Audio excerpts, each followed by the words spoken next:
It's time for Zeb at the Ranch with your host Zeb Bell and newsworthy and noteworthy John Ellis. This podcast will always be brutally honest with integrity and honesty and without low-class, no-class cursing that's in vogue today with illiterate politicians. Now, Zeb at the Ranch. Oh my, episode 40, 40. How time flies when you're having fun. Zeb at the Ranch, I'm Zeb Bell. I'll introduce my partner, John Ellis, in just a few moments. God bless America on this Independence Day weekend week. And happy birthday, America. And by the way, we forgot to mention in the month of June, happy birthday to President Trump, our president. And to the Democrats and the liberals and the communist slime, hang your heads in shame. There you go.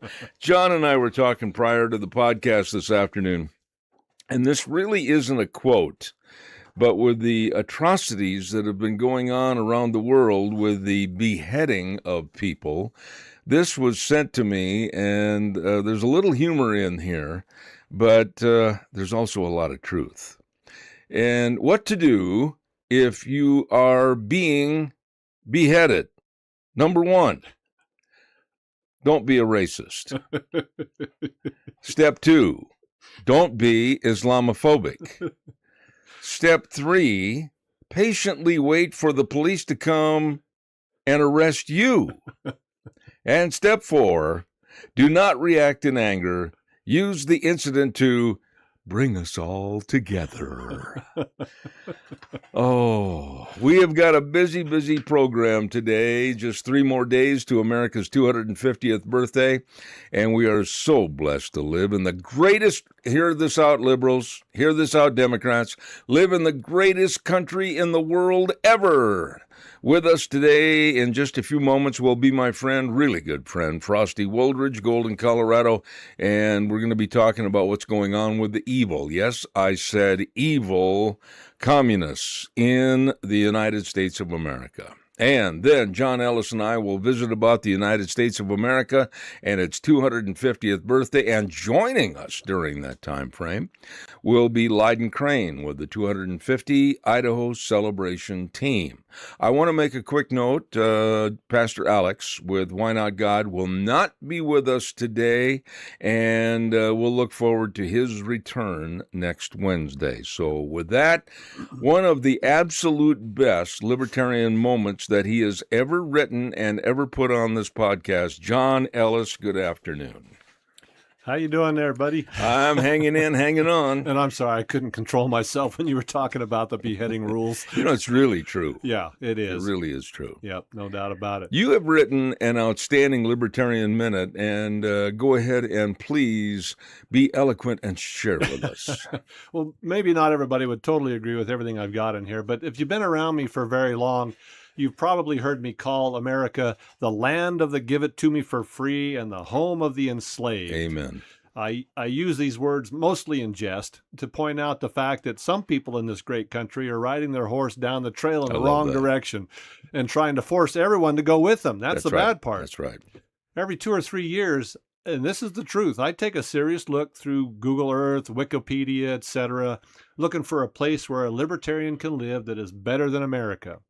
In almost every measurable way, America always comes out on top, and it's not really even close. Can I interrupt right there? You bet. Look at what's happening with all of the people here for the soccer games. Oh, from yeah. all around the world, and they are absolutely astounded with how great America is. Yeah. Pardon my interruption. No. That's a very, very good point.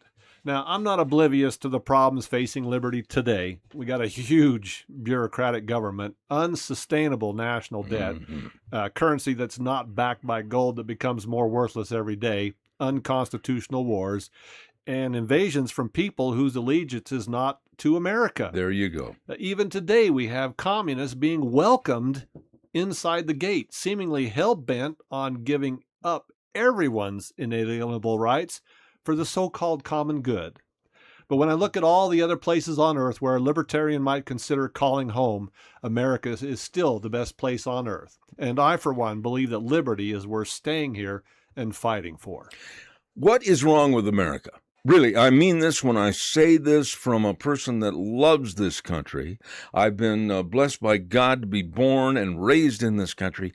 Yeah, we've got a few warts and a few pimples and everything, but this is the greatest country in the world ever. And with these people coming over for the soccer games and they're saying, oh my goodness, look at the abundance. Oh my goodness, look at all the food. Oh my goodness, look at all you have to do. Oh my goodness, look at all the beautiful scenery.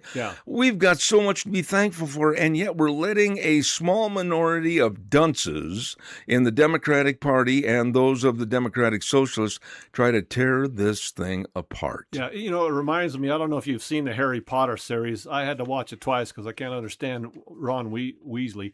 But anyway, it reminds me of the very first movie where the boy had a birthday party, not Harry Potter, but the spoiled little kid. And he complained to Mommy and Daddy that this year he only got 31 presents, and last year he got 32 presents. Oh, my. I think that's the problem we have in America. We've had it so good for so long, we forget what it can be like in a place that doesn't have this level of freedom and abundance. Amen. And I hate to say this, but it may take going back to that point on the Monopoly board where we don't have as much. The Baltic Avenues type thing, if you will. Yeah. That's the thing that concerns me. And, you know, this Mamdani that took the New York election there, I heard a guy that said something that made a lot of sense to me. I'm not worried so much about him winning the first time, but if he's reelected, absolutely, we're screwed. But there's 27 other people of his ilk that are running for political office. 27 breeds 54. 54 goes on to breed that many more. And I'm very concerned. That's why I invited my dear friend back in Golden, Colorado, to come on the program this afternoon. Nobody can tell us more like it is than this man, and he is Frosty Wooldridge. Good afternoon, my dear friend. How are you? Well, and good afternoon to you, Zeb and John. Always a pleasure. And as always, we hope to bring some facts and figures to everyone listening to this broadcast. Certainly has to do with the future of America. And I would direct everyone to read my column that's going to publish nationally tomorrow at newswithviews.com. And that whole article is about birthright citizenship, suicide of America via SCOTUS, because the Supreme Court of the United States just literally gave a green light to hundreds of thousands, millions of people around the world that can sneak into America or get a visa into America and be pregnant and drop an anchor baby. Now at over 250,000 every year, and it'll probably go up to 300, 400,000 a year, and we're the ones that are paying for it, you know. And most people really don't know what an anchor baby is, but I'm going to give you a quick rendition. What is an anchor baby? Answer: if a pregnant woman from Somalia, Africa, or any other country illegally steps over our U.S. border, then made her way to your home, and then birthed her baby in your front room, but you had to pay for the doctors to deliver that child, and then you had to pay for that mother and her child as to food, housing, medical care, and schooling for the next 18 years at a cost of hundreds of thousands of your hard-earned dollars. That's an anchor baby. Not only do you get to pay for the child, but the child's mother for the next 18 years and beyond. So for those of you who want to make a difference, read this entire column tomorrow at newswithviews.com. And the only solution is that you've got to write your House members and U.S. senators to write a 28th Amendment. You know, we have 27 amendments at the Constitution. We need to have a 28th Amendment to stop birthright citizenship and pass it. Get that information and send this article that I've written and studied to all of your networks. We have to educate the American people as to what they're facing, and that article will absolutely educate you as the consequences of birthright citizenship. Okay, Frost, let's back up the bus here just for a minute. You and I are the same age. Okay. Been friends for 30 years. Yep. And you stayed at my Right. house, and we've sat out in the yard and other places around my property, one of which wasn't so pleasant one night. We sat by the old manure pile out there in the backyard. But all that being said, look at the transition that has gone on in this country so fast and in the light of day where communism, no good commies are running for political office in this, the greatest country ever, the United States of America. And we've sent our boys overseas. I've lost 3 of my closest friends fighting communism and this absolute evil around the globe. And now we're embracing it and letting it happen, so they're running for political office. And you, right there in Denver, had one that was elected last evening. That's correct. That lady who is really not an American, could care less about America. Again, herself, her name is Milat something. I don't know what country she's from, but she stuck her nose into the politics here. And you have to understand that Colorado, for the last 50 years, had been a red state. I mean, we were solid Republicans, solid, reasonable, rational U.S. senators, certainly House members that were outstanding. We had good, solid governors, and the state was well run. Now we're a sanctuary state. Denver's a sanctuary city. We've got gridlock all over the place. We've got about 60,000 homeless, 50,000 are illegal aliens within our midst. They're on the streets. They're in the tent housing up and down California, 16, you name it, they're everywhere. And we are paying for them. We're paying millions of dollars to house them, to feed them, and medically take care of them. And that's what's happened to Colorado. Well, guess what, folks?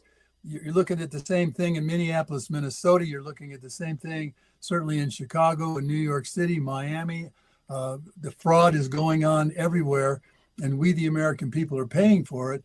And now, because of these liberal Democrats, leftists who are literally communists, they are now, and they're going to continue to destroy these cities. If you remember, just a weekend ago, 40 people were shot in Chicago. Yeah, 8 died, and the governor of that state is responsible for the sanctuary state of Illinois, and that absolute mental cricket of an intellect, Brandon Johnson, the mayor of Chicago. This guy couldn't put 2 sticks together to figure out his IQ, is making apologies, and it's somebody else's fault instead of taking responsibility. So you're going to see more of this faltering going on, whether it's in New York City or Chicago or LA or certainly in Denver here, because these people really do not understand what they're importing into this country as to socialism, aka communism, because in the end, those 2 philosophies are counter to everything that is human nature. And that's why all socialist, communist countries are either ruled by the gun or they fail. And absolutely. That's what we're facing here in America. John's got a comment. I'd like to get him in here. Go ahead, buddy. Yeah, it's just that they haven't done it correctly over in those other countries. We'll get it right here, Frosty. Don't worry about it. But the question I have for you is that 28th Amendment. Amendments are incredibly difficult to pass, and for good reason, and I like the fact that they are. It just doesn't seem that it's something with the mindset of today's people of the give it to me for free that it ever has a chance of passing. Isn't there something that we could be doing in the legislature that would correct this this thing with the Supreme Court? And honestly, I don't understand, if you look back at where that whole amendment came from, how they could ever have come to that conclusion. It has nothing to do with coming over the country illegally and dropping a baby off at my door. Why did they go ahead and say that that's a good thing or an okay thing to do?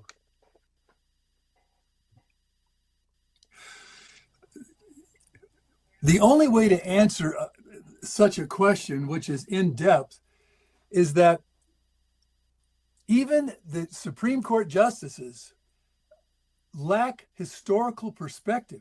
Yeah. We know for a fact that amendment that passed back in 1860, 66 or 65 was an amendment that was to give the children of slaves, enslaved people, slaves, the right to have citizenship. Yeah. It never was ever meant for someone breaking across our borders and then giving themselves a free citizenship. In fact, becoming a U.S. citizen should require more than your mother successfully sneaking past the U.S. Border Patrol. Mm-hmm. The birthright citizenship question will eventually need to be confronted because it undermines the very principle and meaning of U.S. citizenship. In other words, it does make U.S. citizenship. It negates it.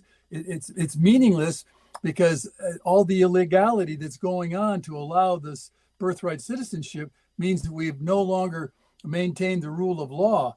And if you look at all the blue states that are out there, they're the ones that are impinging on the U.S. Border Patrol. They're certainly impinging on 287G. They're impinging on ICE and ICE operations. And that's why you have the situations that are going on in Chicago where a Sheridan Gorman gets shot walking around the lake on the cement walkway. She gets shot by an illegal, or a Laken Riley running down the path at the University of Georgia. She gets shot. That mother of 5, I forget her name, McGruven, she gets killed by an illegal alien. I mean, we're talking, if not dozens, we're talking hundreds of rapes and certainly complete violence toward women because these third world people, that's how they operate.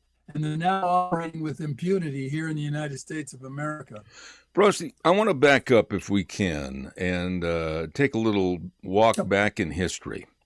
When you and I were kids, it was the John F. Kennedys. It was the Hubert Humphreys. It was a Democratic Party that they could argue across the aisle with the Republicans and vice versa. And there were gentlemen and gentle ladies involved in politics that were there, and I would dare say, that most all of them were really trying to represent the constituency of the people of the United States of America. What in the world happened over the last, let's say, 15, 20 years to see this crescendo build up to where we're looking at people like Mondani? We're looking at people, 26 or 27 other people across the United States, running underneath the banner of communism. What happened, Frosty? That question, I can tell you what's happened. Just this last weekend, if you watched the news, you saw the Muslims in Dearborn, Michigan, marching down the street. I think it was Telegraph, and I worked in Detroit there for 20 years, and there was not one single American flag. There was All Glory was absent, nothing but Islamic black flags, Palestinian flags, Hamas flags, and chants from the river to the sea, which means to exterminate all the Jews in Israel. That's going on across this country right now. And I would ask any American citizen, or certainly any Canadian citizen, because Canada is facing the same kind of invasion as we are, and that is how many foreign people with different and incompatible religions and worldviews that do not connect with or have any affinity to the American way of life and capitalism, which has allowed all of this extraordinary advancement and ideas and free speech and all that goes with that. You get into the socialism and you get into the communism, you're going to get into the point where there is no free speech, where there is no human creativity, where there is no tasking those who have the creative and the work ethic to contribute to and make the society work. And that's what we're facing right now.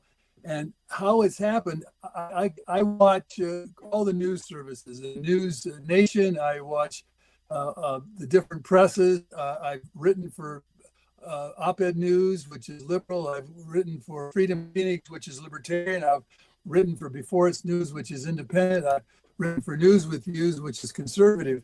And what I've seen watching such things as it's on Fox News with Jimmy Waters, and one of his goes out and starts asking all of these beach college.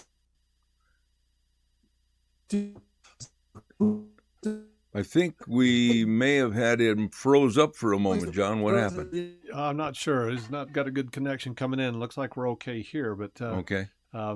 Yeah, we just lost him. One of the things that we talked about when he wasn't when we hadn't started the program yet is the idea that how it happens is because people get accustomed to having things given to them. They don't have to work for them. And this idea that I can have these things that I want in my life, a nice house, a nice car, and I don't have to pay for them because this guy over here is rich and he shouldn't have the money. He should give that money to everybody else. And so this idea of communism, the Marxist idea, becomes very appealing to people that don't understand the end result of that. And something was said just a moment ago. I think Frosty's back on with us, hopefully. Something was said a few moments ago, and I want Frosty to elaborate on this. Some of those man-on-the-street interviews that you see on television, in this case, it was the man on the beach talking to these, let's say, 18 to 25, 26-year-olds that are on the beach and do nothing, evidently don't have a job, no responsibilities, and asking them very simplistic questions that most kids in any school district could answer. And these kids have graduated from high school. I don't know if they attended college or not, but they're absolute deadbeats. Frosty, they can't answer anything about the Revolutionary War, about who's the president, what's going on in our society with voting, etc. This is a scary situation, and I think the main reason why communists are running and winning elections. Ignorance definitely will vote for somebody that will give them free lunch. There's 45 million Americans, or 45 million people in America are now on food stamps. They're going to vote for a communist sort of leader and socialist sort of leader because that's their free lunch. Then you've got to go to the American Reading Association. I'm a former educator. I've taught at the college level. I've taught at the high school level. I've taught at the elementary level. I've traveled all over America and all over the world. I've seen the realities of communism. I've seen socialism in all the countries I've voted or traveled through. And the fact is, we've got 42 million Americans who are functionally illiterate. I know I've said that before, but I wouldn't want to make the impact when you've got that many people who are dependent on communism and socialism to give them a free lunch or give them a Section 8 housing. They didn't earn it. They didn't contribute to our society. They simply are leeches. That's what's going on. But again, 45 million people in America on free food stamps, and another 42 million are functionally illiterate. That's what's bringing down our country, because those people, because they can vote, will vote for the free lunch for themselves. I think it was John Adams, our second president, who said the same thing. That anybody that can get a free lunch is going to vote for a free lunch. You better believe it. We've talked, Zev and I, almost jokingly about the idea that unless you are a property owner, you don't get a vote because you'll vote yourself free stuff. And isn't it ironic, Frosty, that the very people that say Elon Musk did not earn it are the ones that want stuff without earning it? That's the irony of AOC or Rashida Tlaib or an Ilhan Omar. They literally are against human creativity. They are against capitalism. They want to level the playing field. My wish is that we could send AOC and Tlaib Rashid and Ilhan Omar back to, let's say, Venezuela, or even into Russia, or into a place like North Korea, or into China. Cuba. I guarantee you, those people, those women, would not last 2 weeks in those countries. If Ilhan Omar was slapped back into Somalia, they'd put a duct tape on her mouth and shut her up and put her in her own house, and she can't get out because she's a Muslim and she needs to have a Muslim to go with her. She wouldn't be able to say a darn thing against anything because they decapitate her. AOC would never have a voice in China or in Venezuela or in North Korea. That's the reality that we're facing, that these people are not aware of what's really going on in the world, especially when it comes to communism and or socialism. You know, I want to mention about the caliber of these people that are running, and look at the likes of, and one that just makes my stomach turn and my fists clench when I watch him on the news is James Tallarico, a Democrat out of Texas. Just to name one that absolutely is the biggest wuss that ever put on a tie in front of a camera. The Democrats are absolutely putting forth some of the biggest sleaze parties I've ever seen in my life. And these people might get elected. That's the crisis of what I would call illiteracy, because as you see these questions not being answered, the simplest questions on the beaches by all of these college students or any he goes to the places in Washington D.C. and he just asks these people on the streets that are American citizens the simplest questions. They literally have no understanding That's right. of this country and or what it is to run this country or the social contract or personal accountability, period. And that's why you're seeing somebody like Tallarico.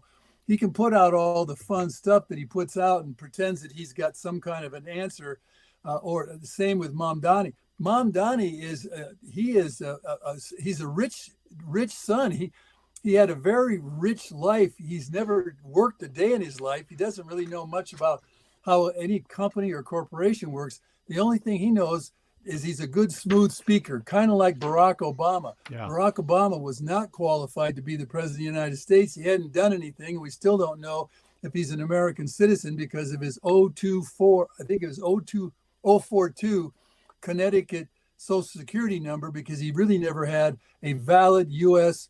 birth certificate. And historians at some point are going to, they're going to discover that and they're going to really report on him. But guys like Tallarico or guys like Mamdani, personally, I'd like to see Mamdani deported right back to Uganda. Amen. And he could improve Uganda with all of his BS. Amen. But he's not going to be improving New York City. We've got just a limited time. John, you had another comment. Go ahead. Oh, yeah. No. The only question I had was the Tallarico in Texas. Does he actually have a chance of winning in the main election? Is Texas gone that far off the rails? Most polls say that he's not going to win down. Tallarico's not going to win down in Texas. Good. But that Plattner guy up in Maine, who I'm sorry, he's a Nazi sympathizer. He's certainly anti-Constitution. That guy has a chance to win in Maine. And if that guy does, and this one in Burb does, and all these other socialists, what's her name, Chevalier and so forth in New York, you're going to see some really great upheaval here in the United States. It's not going to end well for any of us. Yeah. The same thing going on in Canada. When you look at what's going on in Canadian politics, I feel as sorry for the American people to see this going on as I see, and I'm sorry for the people of Canada, but I'm also sorry for those in Europe, because they're already in the throes and the grips of all of those foreigners that are absolutely changing the cultures, the languages, and the ethos of all of Europe. And yet we're not taking any hints from Europe's demise, and we're letting it happen here in the United States. That's why it's so important that all Americans educate themselves and start voting for people who stand for Canada, stand for America, and stand for constitutional law that's been so successful in our countries all of these hundreds of years since we've enjoyed independence. Frosty, I'm out of time, but I want to extend to you Okay. a very, very happy, fruitful, and fun-filled Independence Day weekend, this weekend on the 4th of July. I know that you love this country. I know that you have taken the perspective of seeing America up close and personal from the two wheels of a bicycle. And I'll give you not more than 30 seconds to kind of wrap this up with your love for this great country, the United States of America. Well, thank you, Zeb and John. I'm the son of a U.S. Marine who served 27 years. Iwo Jima, Okinawa. My grandfather served. I served. Two of my brothers served. And we regard America as the finest, most decent, most loving country in the world. It has benefited the human race far more than any other country in the world. And we've brought freedom, and we've brought everything and to anyone that needed us.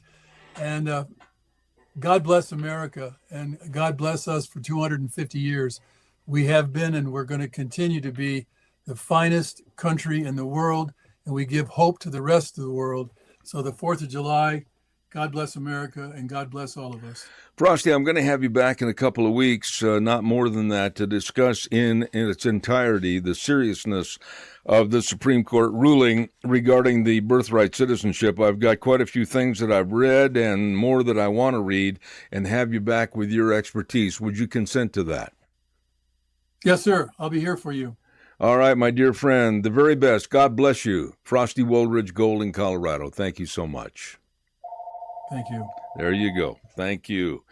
What a blessing to have him on our program on this July 1st, just a couple of days from Independence Day birthday party on the 4th of July for this United States of America.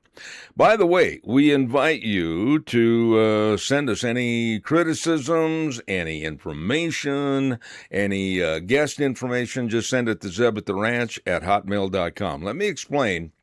A lot of people get confused on the email. It's Zeb at AT, not the @ sign, Zeb at the ranch, and then the @ sign, hotmail.com. Zeb at the ranch at hotmail.com.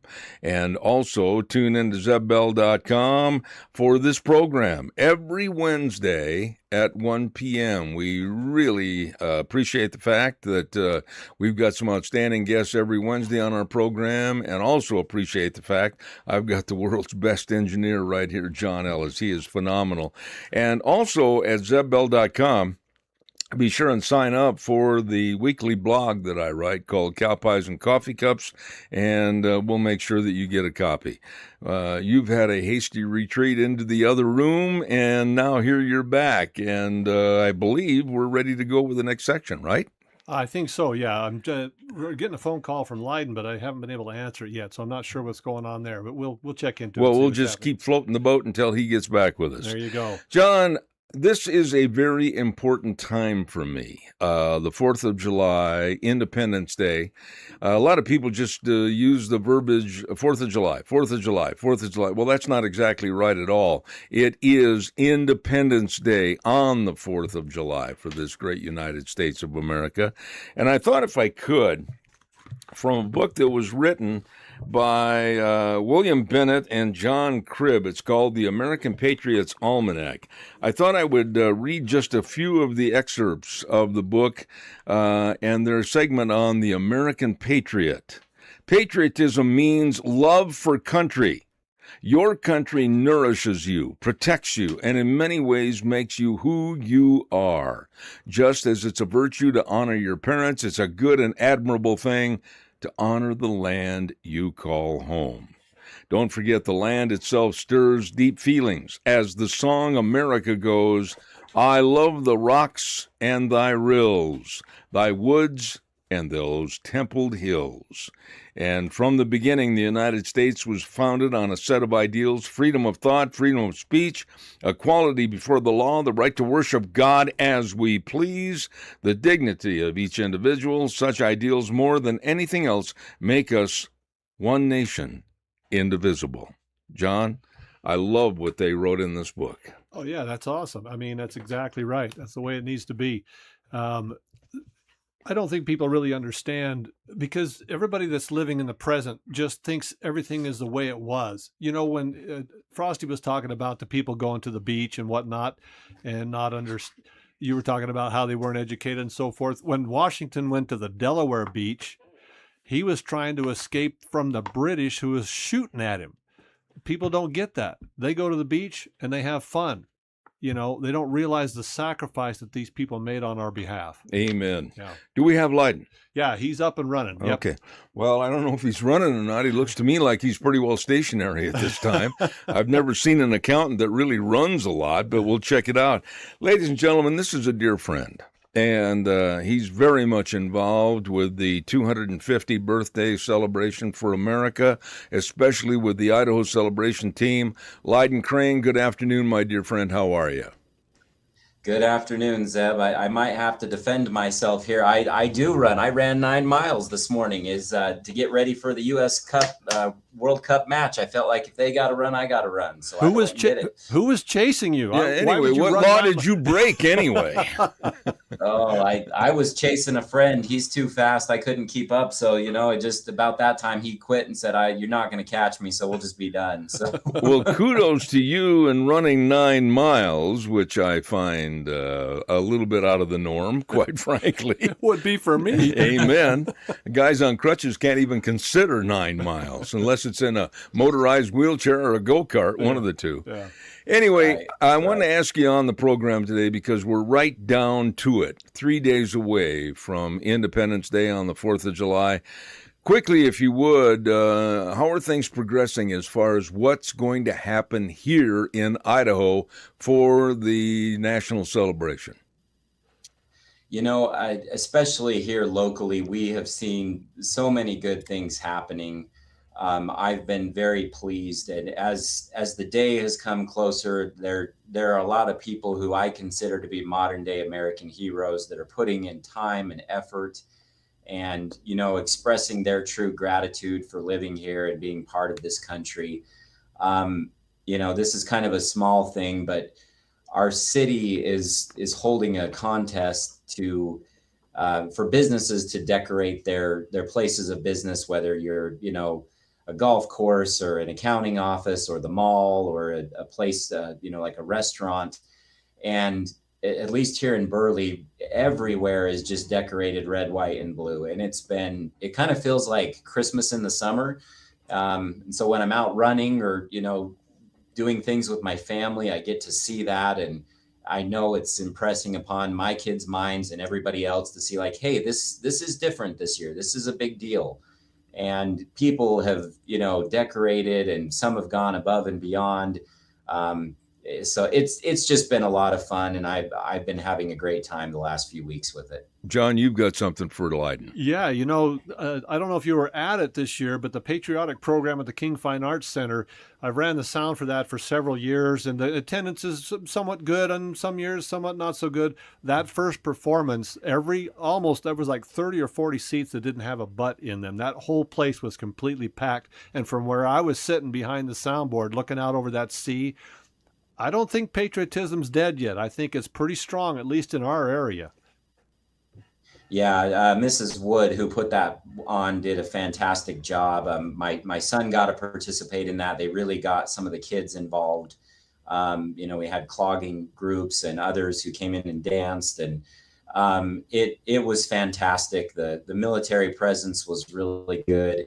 I hope that can continue over the next few years, and I think Colleen will continue to do that, and we may need other people to ultimately step up and help and do more, maybe even a bigger venue at some point, which would be good. But events like that just kind of bring a community together. And I think, Zeb, every time we do this, you always ask me what's going on nationally, and those things are all great. We can talk about that today. America, in my opinion, is kind of built on that hometown pride. Yep. And yes, we understand we're part of something bigger, but we are part of that because we love what we have, in our hometowns, whether that's in a big city like New York or Boston, Los Angeles, or a little teeny town like Burley, Idaho, that barely, might have 15,000 people on the day of the rodeo.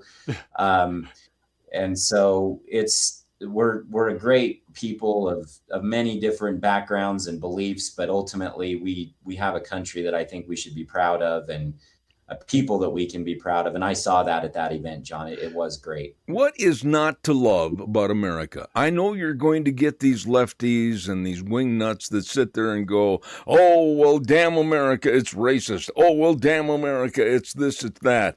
But when you stop and think about it, there's not another country on the face of the earth that has offered people all these opportunities and the best of care for its people. And over the many, many years, 250 years, laws that have helped make this country even bigger and better for its people. And yet you're going to have the naysayers come out. They seem to get all the press now in the liberal media. Yep. This country is the greatest country ever on the face of the earth. And I would be more than happy to go toe-to-toe with anybody that wants to argue that. Well, the problem with this country, Zeb, is that it strips away the excuses. And so if you're looking to put excuses in there and find ways to blame somebody else for your own misery, you're going to have to come up with a different system, because it isn't there. And I understand there are issues that, we still have to fix. We're not perfect, and individual circumstances don't always lend to great health, great prosperity, ultimately being happy all of the time. But ultimately, if you look at our system versus nearly any other system, you won't find anything better. And a case in point for this, we nationally, I've been trying to pay attention to the World Cup, and a lot of my friends think I'm a little strange for that. We're Americans, and soccer really isn't our thing. But we're hosting that tournament this year. And I know, from talking with you yesterday, there are so many different countries and nationalities who are coming to visit us at this time. And their fans who've come to watch their teams are having a great time on social media. I mean, it's been blowing up, and you can't get on there any day without seeing somebody from Europe or Africa or Asia come over and post something and be like, we don't have this back home. Like, it's not like this. We can't go see this. We don't have these kind of freedoms, and some of them don't even want to go home. Well, and let me interrupt you right there. There's another point that needs to be made. Almost each and every one of the people that were interviewed, and they weren't just talking about the food. They weren't just talking about the amenities. They weren't just talking about the beauty of the country. They also, almost to a person, mentioned how nice and how absolutely helpful the American people were to them while they're here.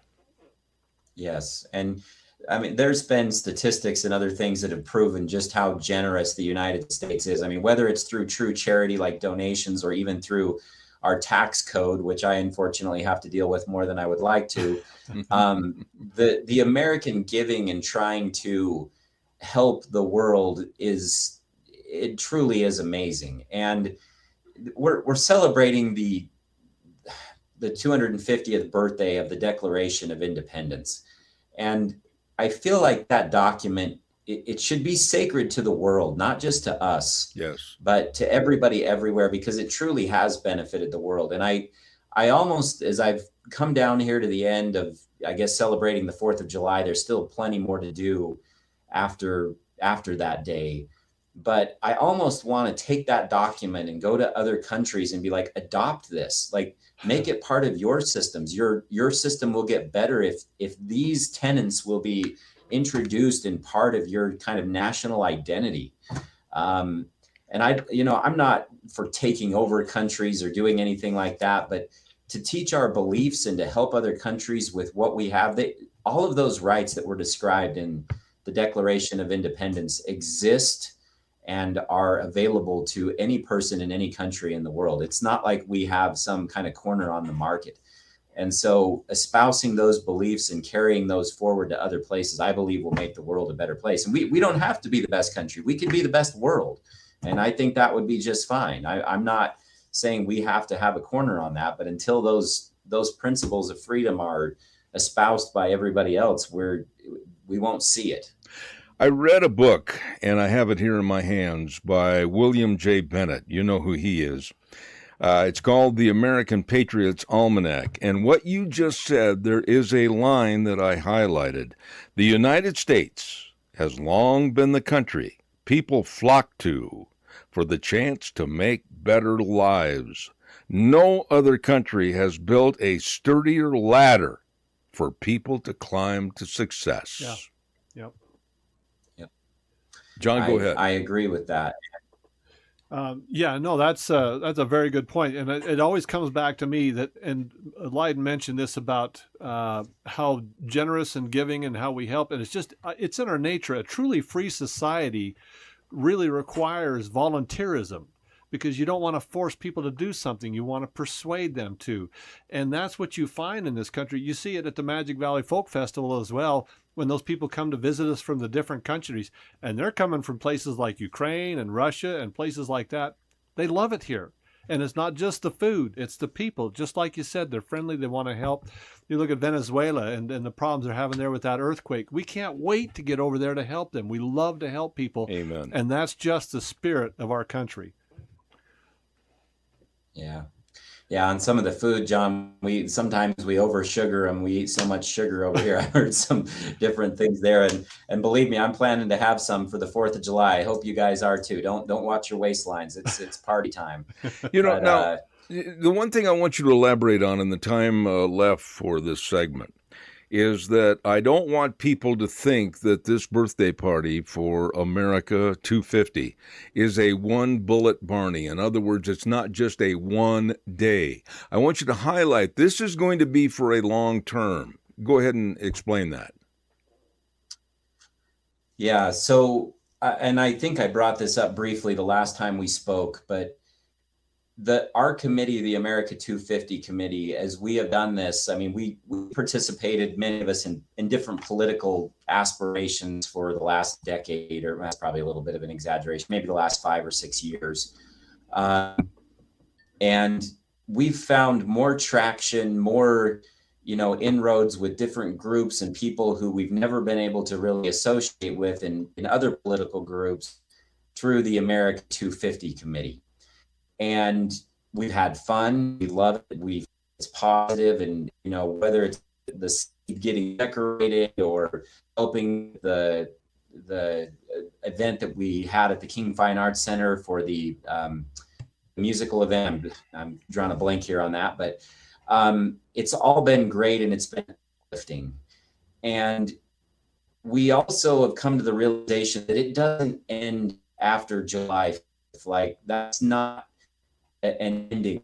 Part of that is in 11 years from, we're going to celebrate the 250th celebration for the U.S. Constitution, which that's another whole, ball of wax in itself, and something that definitely needs to be a big milestone in our history. July 4th, and that date that we'll celebrate in September, when in a couple of years for the Constitution, there are other milestones that we will reach as a country. And so we are trying to keep those who are already engaged or starting to engage, to have them think about other things that they can do. Let's make some of these things traditions. And 251, 252, and we're looking forward to the 250 of the Constitution. This isn't a one and done thing. And so, President Trump and the national groups have other events that are up later this year. And we want to continue that. Just as an idea, we had a speaker who came and spoke to the high schools here locally back in April. He did a fantastic job, and it was a lot of fun. I think it was March, actually. He was here in March. And getting in front of high school kids with anything political is very difficult, because you've got to be careful. But he brought a great message about America, and that's absolutely something you can have in high schools. And I'm like, how do we continue that tradition? And it was a lot of work. I mean, he wasn't a person who was inexpensive and took a lot of planning, but I'm like, if we don't build on that foundation and kind of keep some of those relationships and have other things for those students, we have another birthday next year and the year after that, and we want to continue this into the foreseeable future. So in order to do that, we have to build some habits and traditions that are particular to us in our time and applicable for students and citizens and everybody, in between, that can continue forward. And so that's really a goal that I have. And I would encourage anybody who's really starting to work with this, don't stop here. This is how we do fight some of those who hold our beliefs. We have to work, and will, because this is more positive light. Those who downgrade, play our role, the negative will come out and people will see it. Absolutely. I want to wish you and your family, and thank you, by the way, for all your effort in your pride of the greatest country ever on the face of the earth, the United States of America, the work you've done for the 250th birthday celebration right here in the state of Idaho. Lydon Crane, my dear friend, God bless you, and thank you for being a part of our program this afternoon. And I think Thank you. Go Team USA. There you go, buddy. Thank you so much. Appreciate it. A little bit of a delay on the hookup there, but those things can't be helped. And thank you very much, Lydon Crane. John, if you don't mind, if I could elaborate something for a couple of minutes that means a lot to me. And it's to recite the verbiage of a song that was put out by Johnny Cash. And it's called The Ragged Old Flag. If you'd allow me to do this, I'd certainly appreciate it. Yeah, you bet. And keep a straight face so I don't have to make a funny one. Oh, I'll tell you what, it gets to me after a while. Here Yeah. we go.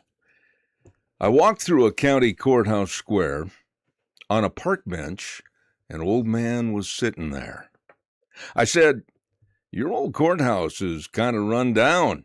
He said, "Nah, it'll do for our little town." I said, "Your old flagpole is leaned a little bit, and that's a ragged old flag you got hanging on it." He said, "Hey, wait a minute. Have a seat." And I sat down. "Is this the first time you've been to our little town?" I said, "I think it is." He said, "I don't like to brag, but we're kind of proud of that ragged old flag. You see, we got a little hole in that flag there when Washington took it across the Delaware, and it got powder burned the night Francis Scott Key sat watching it, writing, 'Say, can you see?' It got a rip in New Orleans with Packingham and Jackson tugging at its seams, and it almost fell at the Alamo beside the Texas flag, but she waved on through. She got cut with a sword at Chancellorsville, and she got cut again at Shiloh Hill. There was Robert E. Lee and Beauregard and Bragg, and the south wind blew hard on that ragged old flag. On Flanders Field in World War I, she got a big hole from a Bertha gun. She turned blood red in World War II. She hung limp and low a time or two. She was in Korea, Vietnam. She went where she was sent by her Uncle Sam. She waved from our ships upon the briny foam, and now they've quit waving her back here at home. In her own good land here, she's been abused. She's been burned, dishonored, denied, and refused. And the government for which she stands has been scandalized throughout the land. And she's getting threadbare, and she's wearing thin. But she's in good shape for the shape she's in, because she's been through the fire before, and I believe she can take a whole lot more.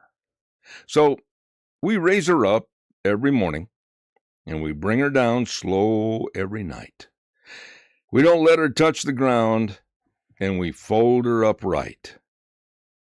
On second thought, I do like to brag, 'cause I'm mighty proud of that ragged old flag. Yeah, that's a good old tune, man. You're going to have to talk for a minute.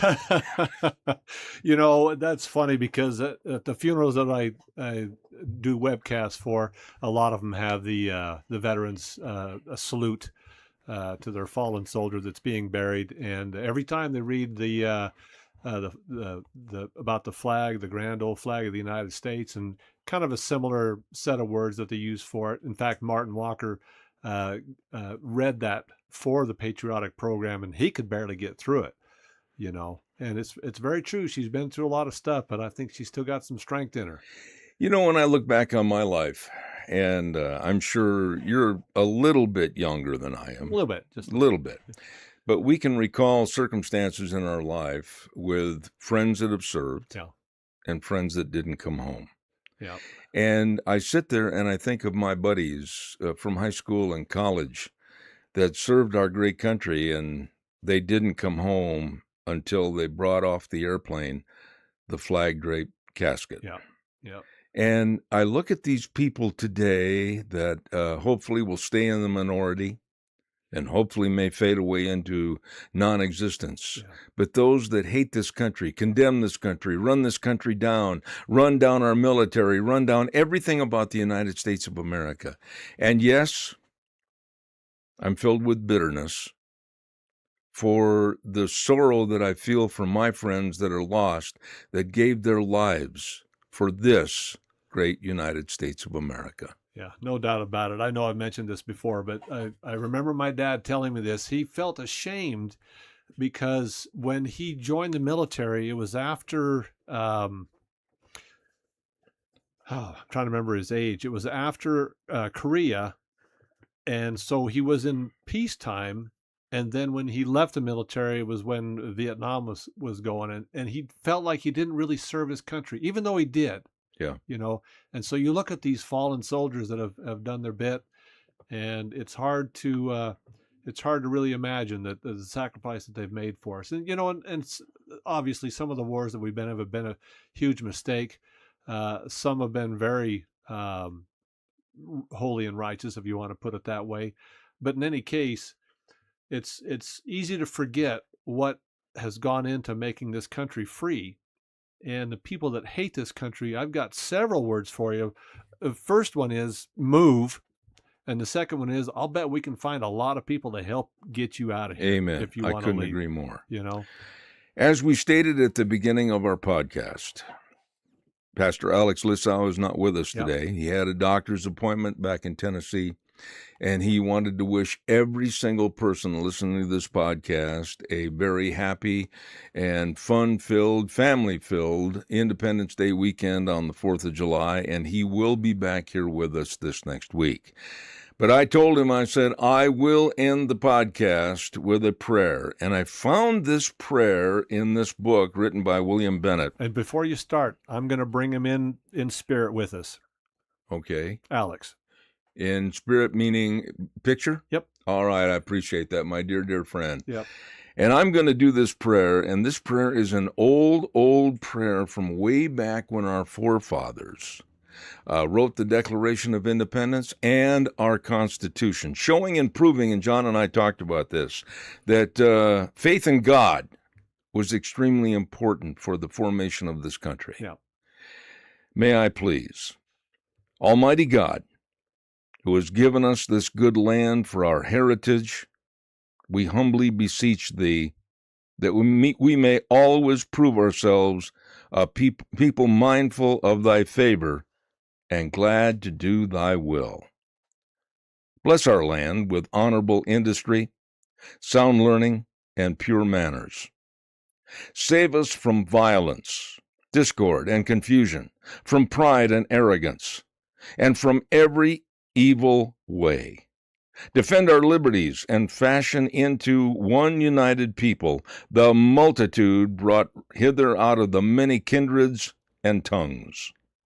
Endow with Thy spirit of wisdom those who in Thy name we entrust the authority of government, that there may be justice and peace at home, and that through obedience to Thy law we may show forth Thy praise among the nations of the earth. In time of prosperity, fill our hearts with thankfulness, and in the day of trouble, suffer not our trust in Thee to fail. In God's name. Amen. Amen. Yep.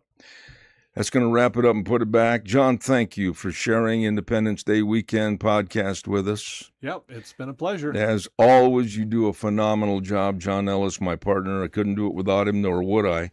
And we want to say the way things were are the way things ought to be. God bless you and your family. And remember, happy birthday, America.